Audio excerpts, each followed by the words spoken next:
The battle rages on in the Pacific Champion Series lower bracket today. One of these teams will be going home and saying goodbye to their dreams of worlds between Machi Esports and J-Team.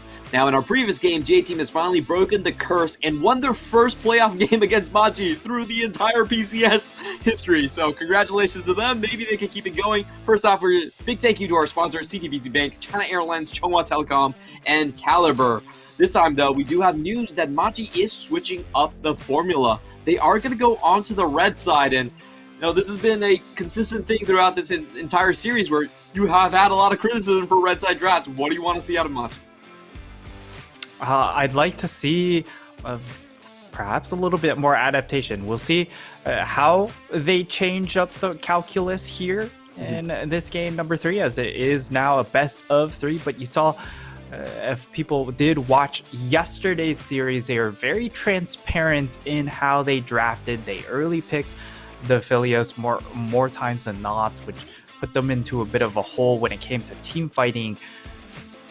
Again, they just didn't really play around them, and they also didn't utilize the offering of having double counter pick. They just didn't ever utilize that. So, the one time they did save counter pick for Lee Kai, instead of going for a more aggressive Irelia, he ended up going for a more teamfight focused Wukong that really never got out the gates and was just overall flat the entire game.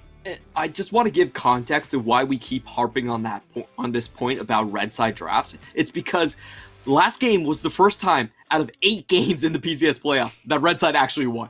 It has been very one-sided, blue side winning drafts. So we'll see if Machi can do something about it in their matchup against Boom Esports, whoever got blue side won. That was a completely dominated blue side series. Maybe Machi, like you mentioned, can get a better matchup for Lee Kai in the top lane. That's going to be critical here. J-Team switching up their bans a little bit. First time they're actually going to be banning out the Lee Sin, while keeping the Twisted Fate and Aphelios off the board. So a lot of power picks open. Viego open, Xin Zhao open, Camille open, Gwen, everything. Camille, Varus, Ziggs, literally everything's on the table here. So I actually like this strat from J-Team. It's kind of weird that they would ban Aphelios, but whatever. And Machi, they've also... I don't know if this is intentional, but perhaps they're just like, there's so many power picks, and we're not going to take one of them away. We'll just leave so many up available that we guarantee ourselves 2. That is definitely not intentional. Like, if you want to do that, you can always just ban some random champion. But looks like Teemo. Machi. Oof. Yeah, you could. You could always just do that. Oh, here it is. Viego going to go over. Now, we do have to mention Viego's not really as flexible on the side of J-Team. Not a lot of... for instance, Rest has not played this. Viego is the second least played coming in for Hana, but he will have a try at this champion.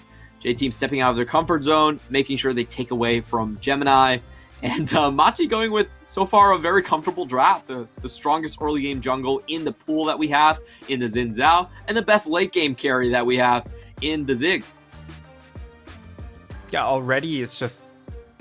holy moly. The fact that you get Zin and you get Ziggs is a massive boon already for the side of Machi. Atlan's going to be able to contribute to these mid-game team fights without having to worry about those rotation problems that we saw in that previous game. And for the side of J-Team, it will be the Trundle locked in. Still could go into support, but it could also just be sending the Viego top lane at this point. It really just comes down to what do you pair, what kind of support do you pair up with the Ziggs, and at the same time it's also a denial pick, making sure that the Trundle doesn't get into the hands of Ziggs.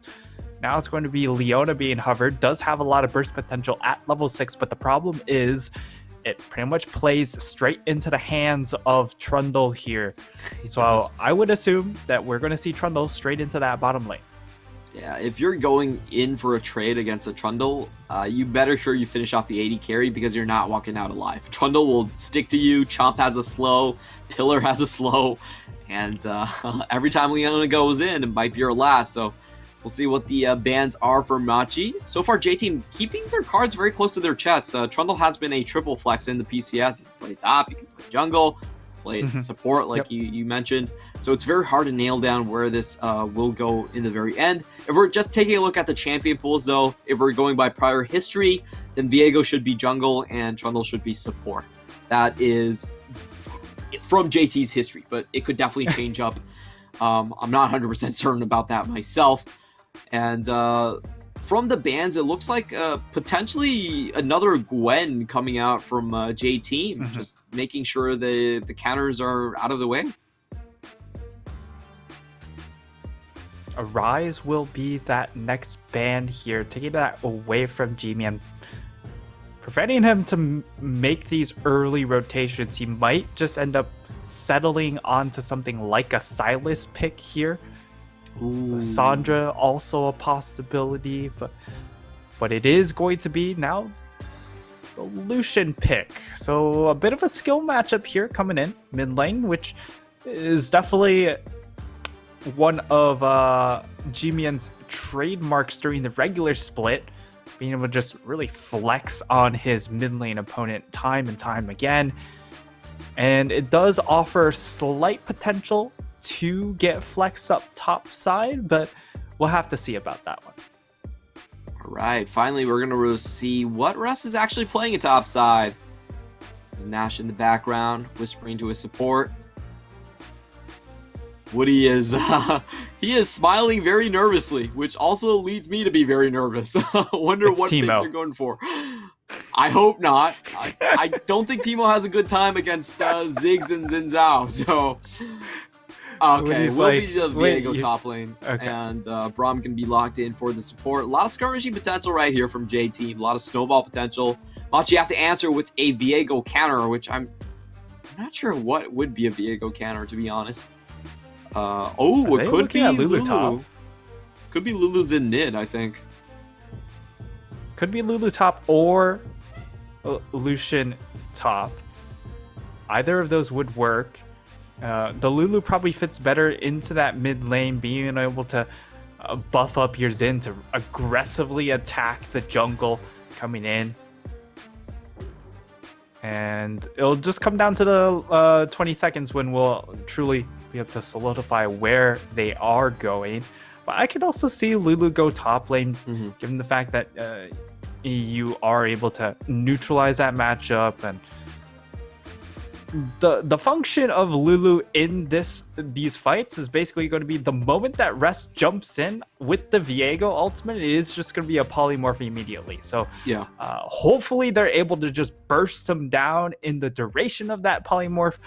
Otherwise, it's sad times ahead. But they've got plenty of range in this composition. I like the drafts coming in from both sides, which I haven't been able to say a whole lot during these playoffs, especially with how lopsided the last two best of fives have been. But this is a good start for the rest of the series. Yeah, this is definitely a lot more dynamic coming out from both sides, I would say. And the more I look at the Lulu, the more I kind of like it. There's only two members that are going to be jumping in from J-Team. It's Viego and LeBlanc. And Polymorph decimates both of them. It stops their damage coming through. They can't go back. It's honestly great pick. And it prevents Viego resets as well, being able to use your ultimate wild growth. Growth, save the member that's low, about to get executed by Rest, and you just buy more time. Delay that first reset. The more you can delay it, the better it is for your team. And you have so much damage already with the Lucian Ziggs that you don't need another big carry in that top side. So while this pick, it's very surprising given how Lee Kai likes the style of champions Lee Kai likes to play, it's still a very lane dominant focus, and I love that fact here. And that's kind of the trend that's been happening during playoffs, is that drafts that are more win lane focused have shown to be more successful. 100% here, as we are going to add a cheeky level 1 from J-Team. Lee Kai leaves the brush, so he's not going to see the invade. Oh, actually, he does spot it out, so the pings going down means that he did know that. Maybe caught a glimpse of Woody, I think. I think it was when they were walking into that bush, or it might have. Yeah. It probably wasn't that ward. That ward was tossed afterwards.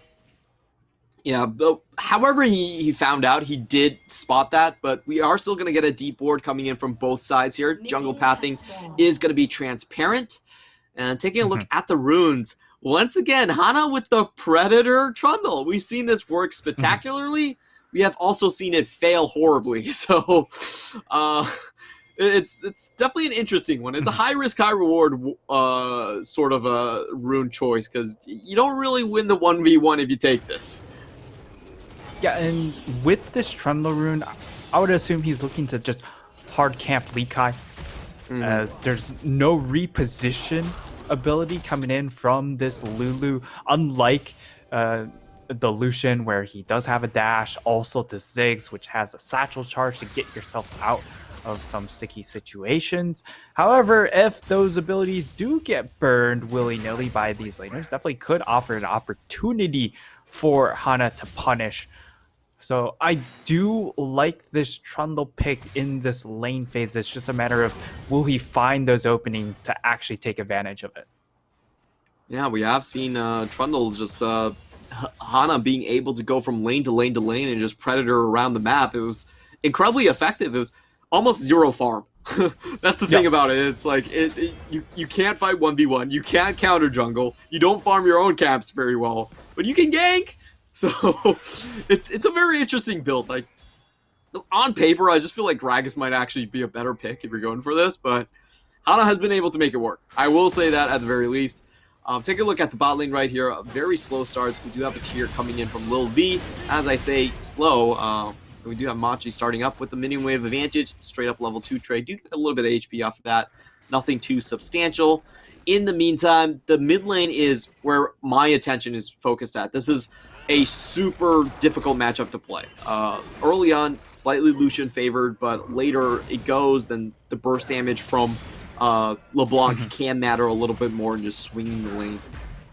Yeah, it really just comes down to how much you're able to get off of the early lane phase. If you're able to really dumpster her, then it prevents that LeBlanc from getting online to start applying kill pressure onto you, and you're able to just snowball off the advantage. But if you aren't able to put her down and she starts getting free roams or gets to her first item without too much punishment, then it's a bit of a nightmare scenario.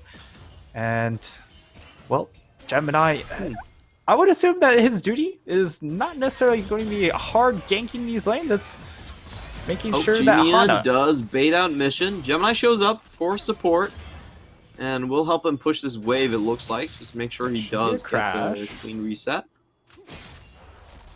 Might be a little bit of labored effort to actually get this crash, though, as now Hana's going to make a visit here. Cannon minion means it's just not much harder to crash here, but G-Man will be able to secure that last pickup.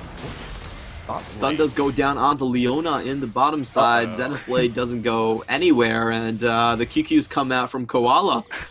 4 marsupial tealers being shed in the bot side. Meanwhile, Machi looking like they were going to go for a second scuttle. G-Man does have that TP for support here, and so does the lane shove going over to Lee Kai. So Gemini with a great start, and this is why I'm always... I feel very queasy about this Trundle pick, especially with Predator. Like, you pick Trundle to win the jungle 1v1, and with this setup, you don't. So it's super high risk. Like, we have seen this build work wonders. We have seen this build just do absolutely nothing. So, I wonder which one it's going to be this time around. Yeah, it's very much the current version of Nunu, where Nunu is all about just making the other jungler as useless as possible. That's kind of similar here with the Trundle pick. You're just trying to make everyone else as useless as you are. Yeah, it's a much more focused lane punishment. Like, I feel like Nunu can take your camps and run away in your face, but not this Trundle. We will see if Hana, with the boots out and the Predators online, where is he going to go? Surprising chase down ability. So bot lane from Machi has to be super careful, especially with that Leona that doesn't really get away from Trundle too easily. Yep, Leona has to be very, very careful whenever she makes her roams or whenever she just chooses her engages. If that Trundle pick is around, instantly you're going to see that pillar come down, prevent the Leona from escaping. It's just going to prove big fits for that champion.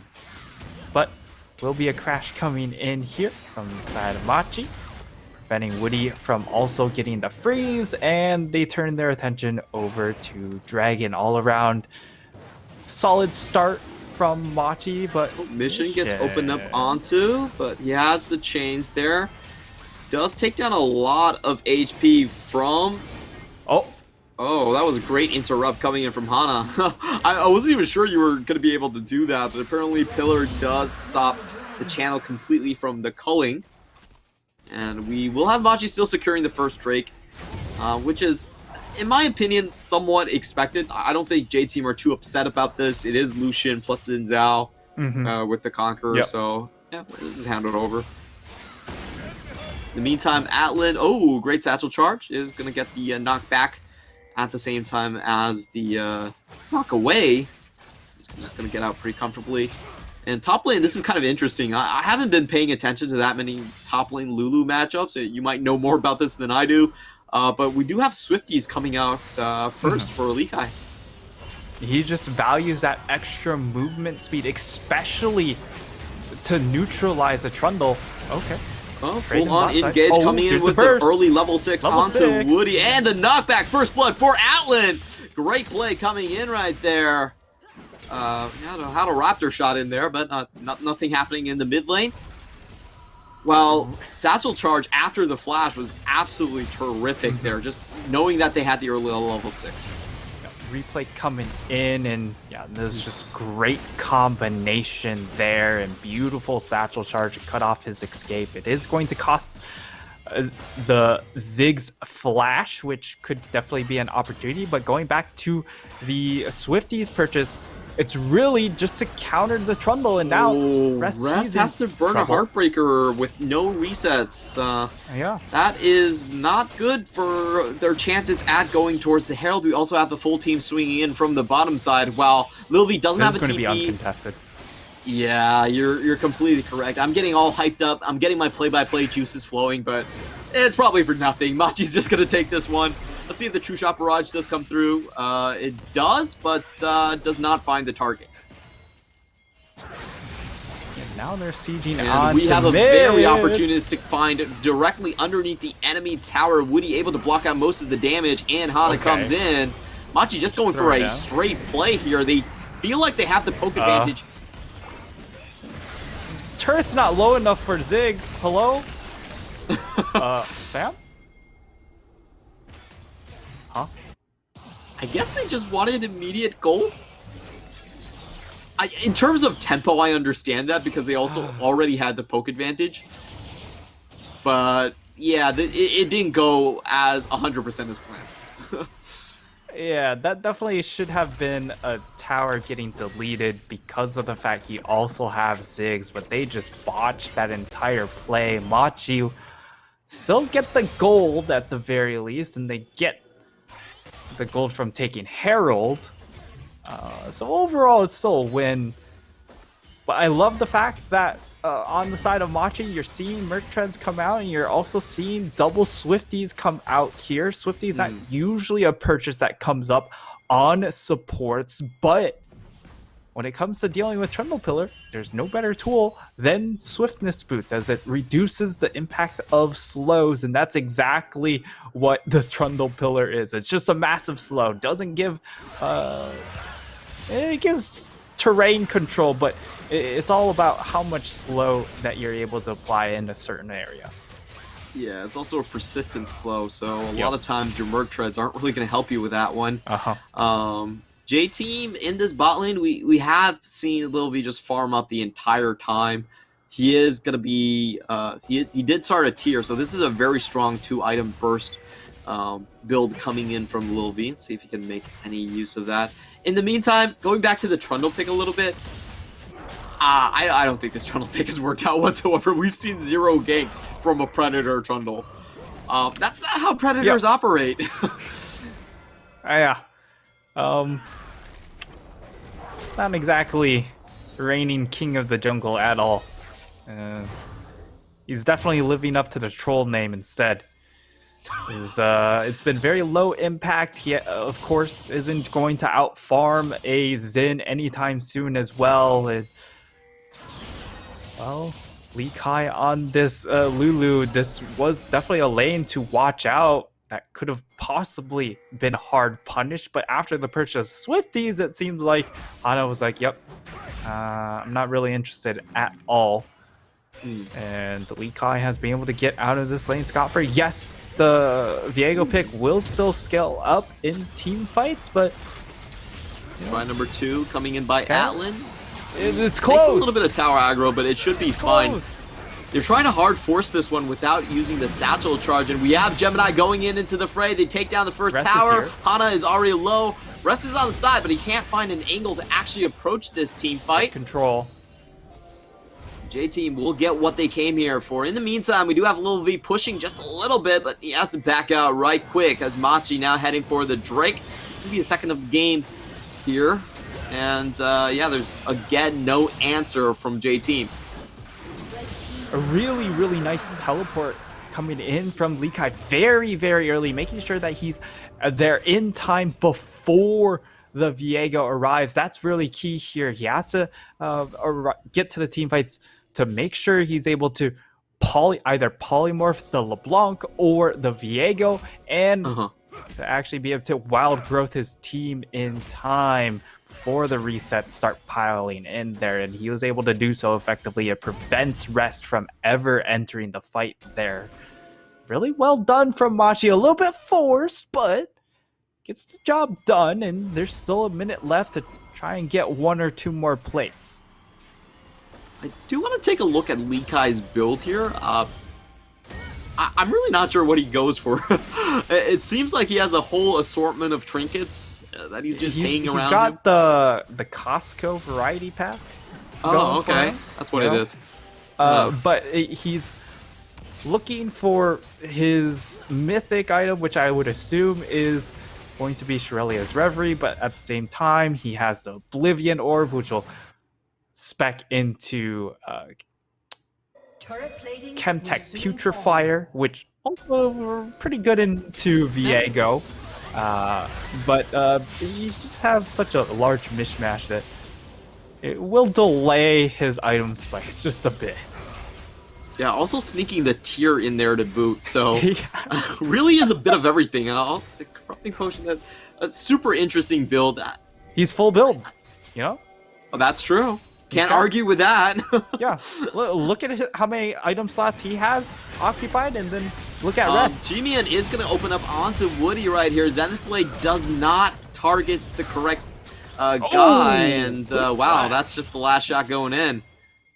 Yeah, great flash, great angle on that piercing light, and that's a kill secured for G-Man. Very well done here, and this is exactly what we want to see from G-Man, making plays rather than sitting back and waiting for the play to happen for him. And now that I mention it, G-Man, that's his first play in a while. At the same time, where's Mission been? Feels Mission like 3 games of LeBlanc, and he's been pretty quiet on these LeBlanc early games, which is not what you expect from a LeBlanc. You expect early skirmishes and 2v2s, but hasn't really happened for J-Team, and now Machi trying to capitalize with the stronger early mid jungle. We finally are going to get our first full-on fight. Who is going to win this fight? Gemini's holding close to his. He does find the Herald and does get the objective. Can he walk out, though, is the question. Looks like he will be able to do so with help from the minefield, and Machi are looking for the re-engage here. Solar Flare does go down, lands onto Woody, but they don't find critical damage. Great find by Lil V. Koala goes across the wall, but he might just be going down. Overgrowth has to be popped to save the support. He's going to survive for now. The rest of the members, G-Man actually finds the first kill onto Rest. There is no reset potential. Goodbye. And Machi are just going to continue to corner J-Team on the top side of the map while rotating elsewhere. Koala survives with 100 HP. It means that they aren't able to get that first reset for Rest, and Rest even goes down at the end of the fight.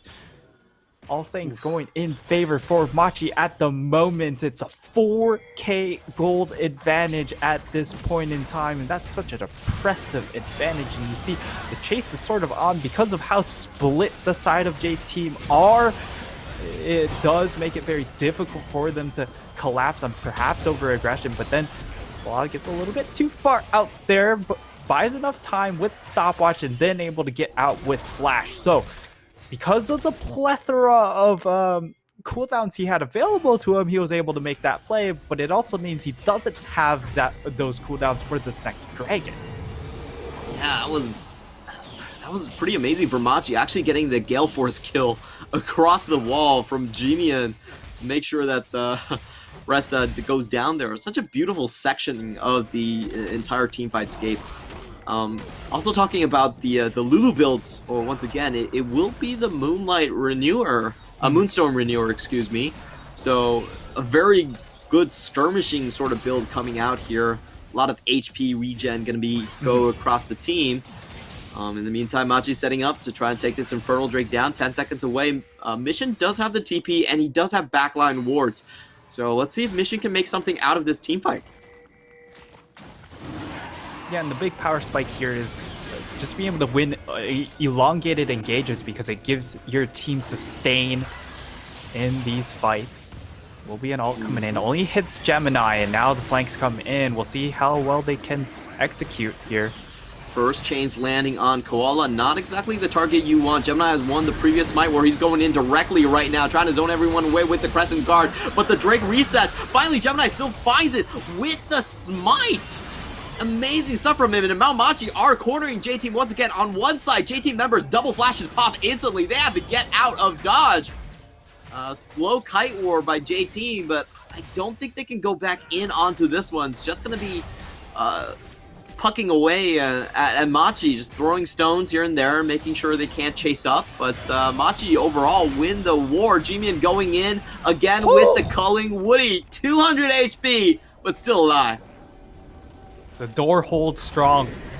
Clement is Woody able to walk away just barely. It's a very strong door. Why don't they have a Hodor skin for Braum? That should happen sometime. Huh. Now that you mention They definitely should, but now it's going to be Machi just absolutely obliterating this mid lane tower. Gemini looking for the play, and Hana forced to flash. That's big.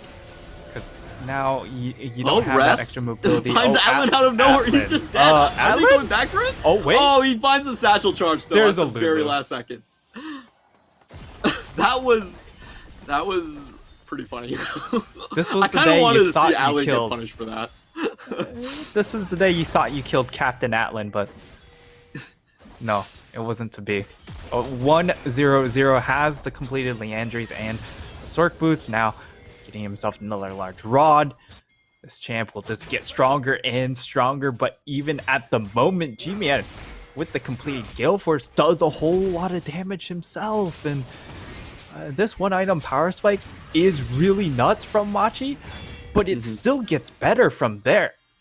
With each individual item, you're going to get stronger on this Lucian pick. You're going to get a lot more value out of this Lulu pick as well, and it's just so much teamfight power. It's crazy.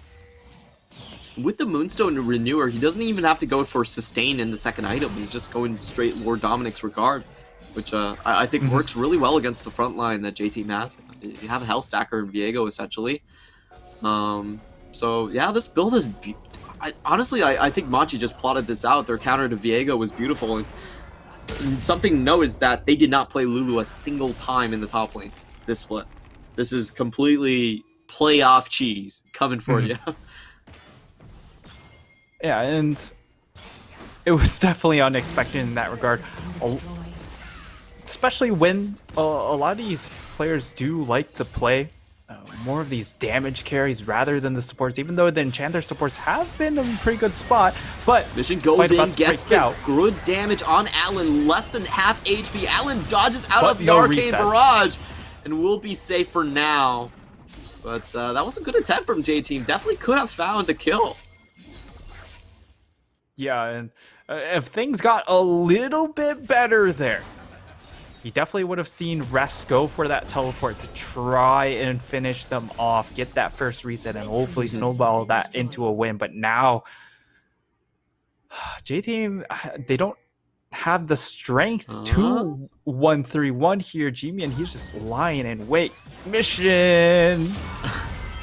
I do like that Mission takes a distort, but he's still gonna die even after the flash. G-Man takes no prisoners. Finishes off the opposing mid lane, and I'll be honest, this LeBlanc pick has just not been doing anything. I honestly feel like J-Team would have been better with just Rise coming in from Mission, because the amount of time that Mission's spending on these side lanes is insane. He's not getting any early snowball, but he's spending like 30 minutes a game on side lanes. So, yeah, it's not been great, to say the least. And this is a scene that I saw in NALCS as Jensen double distorted and instantly died. And Mission, he only distorts once and he pretty much instantly died.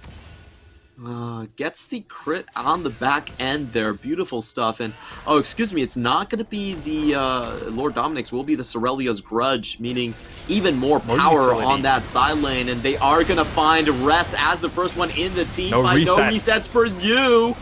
Chasing him down. He does survive for a while longer, but will finally die to Atlan's poke damage on the other end. Hana also going low. Mission finally going to go in, but he doesn't find the assassination just yet. And Mission nearly dies for his trouble, going very low here. This will be Dragon Soul, so J-Team have no other option. They need to stand here and fight, and they have to do so without their top laner. With Hana very low HP, in comes Lil V. Can he save this? He's pretty much probably the better bet compared to the Smite, but he does take some poke on the back, and Alan's doing so much damage, and Monty are turning around. They don't even want to go for the objective. They want the kills right here, right now. We'll finish off Woody. Lil V, the only one left, but he is backing out. No chances. Dragon Soul goes over to Machi. Uncontested 23-minute Infernal Soul on Ziggs Lucian is almost a death sentence in every single case. And with the fact that they have a 5k gold advantage, I feel like the rest of this game is a formality, Clement. But J-Team, they still have to find a way to find picks, and the only way to do so at this point is just try and cheese bush it. It's time to just sit in a bush for 3 minutes and cross your fingers. Okay, that sounds like a plan, but not a strategy that I would be comfortable running if my playoff hopes decided on it. Rest is going to run into G-Man inside a bush. The culling is used. He goes over the wall. G-Man follows him, and goodbye, Viego. Nothing he could have really done right there. G-Man alone is probably a better death brush than the entire team of JT. And let's see if Arcane Barrage is there for Lil V, because there's no way Hana's making it to the pit. Does have the flash. We'll go around. Okay, maybe he will find his way in the pit, but he does have to get this smite down, and Machi will turn on the other side. Flash from Lil V. Woody on the other side. He does dodge out of the W, so no slow being applied. And Lil V plus JT, they get Machi out of the pit, off of the Baron. At the same time, Machi, they don't need to risk the game on this Baron buff. They can afford to play it slow because they do have the permanent buff in the Infernal Soul. As this gold lead has remained pretty consistent here. Hasn't really necessarily ballooned, but you are getting triple stat dragons in their pocket, so they have the extra resistances, they have the extra damage, and the resistances of course makes it harder for that first reset to come through, especially against the LeBlanc. She's going to be forced to try and probably spec into her early Void Staff, and it's just been a complete shutout from Machi. It's 4 turrets to 2, but 7 kills to 0. 4 dragons to 0, and it could be 1 Baron to none. Yeah, J-Team don't have the damage, and look at Viego's items. The resets are so far off. Hana gets caught. Doesn't have any tanky items. He's just gone. It's so easy to kill a Predator. Trundle. Rest coming in from the side. Can he find the resets? But no, Mission could just be going down. Not enough 1 burn. HP off of very low. Likai. Goes to move forward. Still has the shield. That should be the Iron Locket. The locket of the Iron Solari being popped right there from Koala. Keeping his top laner alive. Likai still has his TP, so he could come back in for this play. It looks like Machi still want to take this opportunity with Hana off the map to just secure the Baron. And the J-Team are going to try once more. Rest. Just reset. Reset here. Good. Peel off. Very low They're HP. waiting for I think Leona they want to to come in on do the it. flank. This is risky. Insanely risky right here. Playoff hopes on the line. Jimian takes a lot of poke. Machi are going to go back in. They are going to forego the Baron take instead, trying to go for the pills. In comes Rest. He does get the first reset. Down onto 2 members. Jimian gone. It's not enough. Down. Koala still alive right here. And somehow Gemini finds the Baron, but at what cost? J-Team come roaring back. And that's the play that we've been waiting for this entire game, for these double assassins to come online, and unfortunately they just took so much damage from that Baron buff that even though they're able to secure that Baron, they aren't able to get out alive. I just don't understand why they were so slow on making a decision. They were so indecisive, so by the time they committed to going for the fight, well, they already took too much damage, and that was just enough for Mission to go and get enough damage for those Viego sets to start popping off. And Rest gets himself to, Mission gets himself to, and J-Team are back into this game. It's still a bit of an uphill battle, mind you, but with most of the Baron buffs removed, this is a very good start. It definitely still is in favor of Machi, but we saw in that team fight, if coordinated well, how J-Team's comp actually executes. They throw the massive amounts of burst damage, double distort into backline, Heartbreaker, Arcane Barrage, poof, your backline is gone. And there's Reset City from there then on onward. So it is a proof of concept coming in from J-Team at the very least. However, they do have to fight up against 2 Baron buffs, I believe, still on Machi. One coming in on Likai. Actually only 1 Baron buff left on the side of Machi right here. They do have a slight poke advantage, and Gemini going to go in, finds a little V, chunks him down very close to half HP. Woody about to die even after the flash. Not going to save him, and the base is wide open. Could just be it here. The side of J-Team, they need to decide if they are going to look to fight. There's still Baron minions here, so they can continue the push, and it's a Ziggs. Mission is going to step back in onto this one, and it looks like Machi have learned their previous lessons. They're not going to go all in, but just as I say that, they do the turnaround onto Lil V. He's burning down. He goes down. G-Man finds up 2 kills, and Machi have commanding lead in this series. Now looking at a 2-1. Mission and Rest, the only 2 alive here. We have Woody joining in, but that's 3 members against 5. They had to find a pick-off kill. Viego, we have seen him do more disgusting things than that. Can Rest make it happen with the power pick? The TP are coming in, and Machi are going to focus He's just zoned off directly onto the Nexus. They aren't even going to go for Rest. This should be the Nexus just going down. Full Machi emotes across the board. Machi secure a 2-1 lead in this series. And this draft coming in from Machi was so pretty to watch. The fact that they were able to get Ziggs, the fact that they threw it in a Lulu in that top lane to match that Viego, the fact that they were able to get the Lucian pick to perform so well in this game. Everything went right for Machi, and yes, that Baron was definitely a disaster, and that's definitely a concern. However, with how many things that went right in that series, you're kind of willing to give that a bit of a pass. Definitely. This is Machi just, I think, going back to what we predicted their eventual outcome in the series, which was they were going to take over early tempo. We saw in our first team status graph that They were a far better early game tempo team, and even with J-Team going for Lee Sin LeBlanc, the most dangerous mid jungle 2v2, they were so quiet. They were incredibly quiet through the first two games, and then the third game they go Predator Trundle, and they do nothing with it. They do absolutely nothing with it. The Trundle didn't show up. Like, that's the problem with the pick. So I feel like Machi has now cracked the code, and the doors are wide open for Machi to just close in on this series now that they know that, hey, we just dropped the Diana. We go early mid-game tempo. What do you have for us?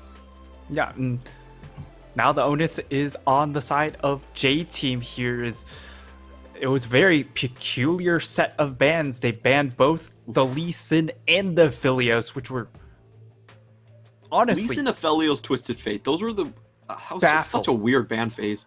Yeah. If you're playing LeBlanc, you don't really care about the TF. Yeah, the TF, you just kill them every day of the week. They're definitely concerned about the 131 presence and the global presence coming in. But at the same time, it also exposes their big weaknesses that Mission doesn't rotate very quickly to fights. That's always been his issue, right? When fights do break out, he's not usually the first one to make that teleport happen. And oh my god. Predator Trundle, ladies and gentlemen. You carry the game or you do nothing. This was definitely the later. Oh, it hurts so much that Braum did more damage here. Oh, Lordy. I don't understand the bans. Like the Lee Sin ban when you have potential Viego flex and giving over Xin Zhao, the Lee Sin ban just seemed kind of pointless. And then going for Trundle and then playing it Predator was like, your mid lane's not moving, so what are you hoping to achieve here? And remember, in the draft, this was a B5 Braum pick. They still had the option of moving the Viego into jungle, moving the Trundle into the support role. They still had options available to them in this draft. They could have even drafted something like maybe a Volibear for a stronger 2v2 in that mid-top side. But they chose Braum. And while Lil V was able to get out of lane phase, he was the only one that really escaped lane phase scot-free. Everyone else just didn't ever get to do anything past lane phase. And even I need to pass your resume to J-Team.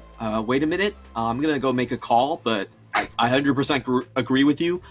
Trundle support and Volibear jungle, that seems miles better than what J-Team eventually locked in. And we are going to get Jimian with the MVP, another well-deserved game, 2 solo kills on the side lane, and 3,000 gold lead overall at the end against Mission.